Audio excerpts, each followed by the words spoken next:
미국에서 좀 재미난 뉴스가 나왔어요. 이거 짧게 한번 얘기하겠습니다.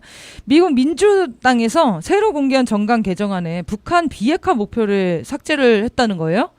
네. 북한 비핵화가 이제 목표가 아닌 것 같이 삭제를 하고 주요 내용들을 보니까 동맹국을 강화해야 된다? 동맹국과 맞습니다. 협력을 강화해야 된다. 이런 얘기를 했어요. 이게 무슨 의미인지 설명 좀 해주십시오. 네. 북한의 비핵화, 북한 이런 인권 문제 이런 것들을 미국이 직접적으로 나서서 언급하는 것이 아니라 동맹국들을 앞세우겠다 이런 의도인 것으로 보입니다. 이거는 왜냐라고 하면 미국이 직접 피해를 보고 싶지 않다, 감수하고 싶지 않다 이런 의중인 것 같아요. 최근에 그 미국 대통령 선거 진행됐을 때 트럼프가 북한의 김정은 국무위원장과 자신이 굉장히 친분이 있다, 바이든과는 다르다 이런 거를 적극적으로 과시하지 않았습니까?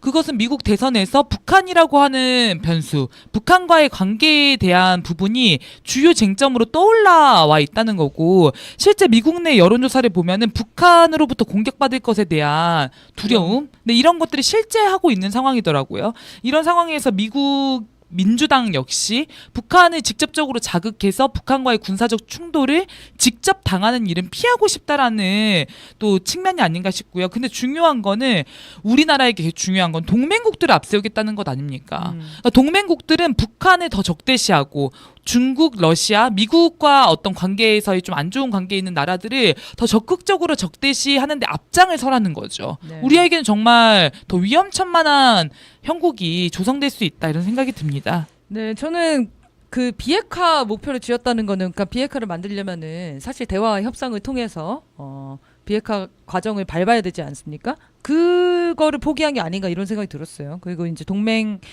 협력을 강화한다, 이 말은 힘으로 제압하려고 하는 움직임들, 그리고 말씀하신 대로 미국만의 힘으로는 지금 불가능하기 때문에 윤석열과 기시다를 동원해가지고 한미일 동맹을 군사 동맹을 위해서 지금까지 달려오는 거 아니겠습니까? 근데 그런 데서 보면은 윤석열이 그 미국 갔다 온 이후에 최근에 이 북한 붕괴라든지 전쟁의 가능성을 계속 언급하는 게 예사롭게 느껴지진 않는 거죠. 네. 그래서 오늘도 아까 지작사 어제 방문해가지고 했다고 했는데, 그때 뭐라고 했냐면 침략은 곧 정권의 종말이라는 사실을 북한에게 똑똑하게 확실하게 인식시켜야 된다 이런 이야기를 했습니다. 그러니까 이것은 곧 북한 정권을 종말시킬 수도 있다라고 하는 것을 윤석열이 나서서 이야기한 거 아닙니까?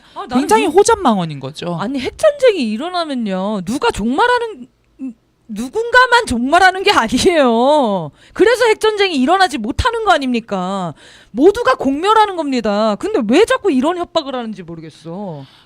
개념이 없는 건가요? 핵전쟁에 대한 개념이 없는 건가요? 미국 입장에서는 어쨌건 윤석열이 나서서 이렇게 적대적인 분위기를 조성하고 망언을 해주는 게 어떻게 보면 원하는 그림일 수도 있는 거죠. 지금 우크라이나 전쟁에서도 미국이 돈을 제일 많이 벌었다는 거 아닙니까? 우크라이나가 입는 손실과는 별개로. 네. 지금 너무 위험합니다. 김일호도 한마디 하시죠. 네, 저는 이거 그 중앙일보 사설 보면서 관련된 사설을 봤는데 재밌는 게, 아무튼 미국이 이런 거를 공화당이든 민주당이든 다 뺐대요. 그래서 이걸 빼니까 불안감이 커지고 있다 이렇게 지적을 하면서, 불안감이 커지면은 뭐 미국 정부한테 이런 북한 비핵화를 제대로 언급해 달라 이렇게 해결책을 지네들이라면 내야 될 텐데 그냥 우리 내부 잡돌이를 잘하면 된다는 식으로. 아, 공화당도 뺀 겁니까? 네, 공화당도 네, 뺐다고 맞습니다. 합니다. 그러면 네. 아예 비핵화 자체를 포기한 거네요. 북한은 핵보유국을 인정을 하고. 공식적으로는 그렇게 얘기는 하지 않고 있는데 네. 이제 중앙일보에서도 그렇고 다 그런 걱정을 하고 있죠. 북한을 핵보유국으로 인정하는 거 아니냐, 이대로 가면은. 그러니까 이 방법이 있잖아요. 핵 보유국으로 인정을 하고 대화와 평등한 관계, 그런 외교 관계를 만들어가는 과정이 하나 있는 거고, 핵 보유를 인정을 하고 이제 핵전쟁을 준비하는 과정이 있는 거죠. 비핵화의 두 가지 방도가 있지 않습니까? 대화와 전쟁. 근데 미국이 지금 전쟁으로 더 기울어져 가고 있다, 이렇게 해석을 하면 되겠네요. 이 비핵화를 명기하지 않았다고 해서 대북 적대 정책을 포기했다 이렇게 볼 수는 없는 거고, 그 대북 적대 정책을 앞장서서 수행할 새로운 말들을 더 띄우겠다 이렇게 보는 게 정확할 것 같습니다. 거기서 윤석열이 아주 중요한 역할을 지금 하고 있기 때문에 저희가 그 미국의 구도도 이거를 깰려면은 윤석열 탄핵이 가장 중요한 시점인 것 같습니다. 올해 안에 끝내야 됩니다.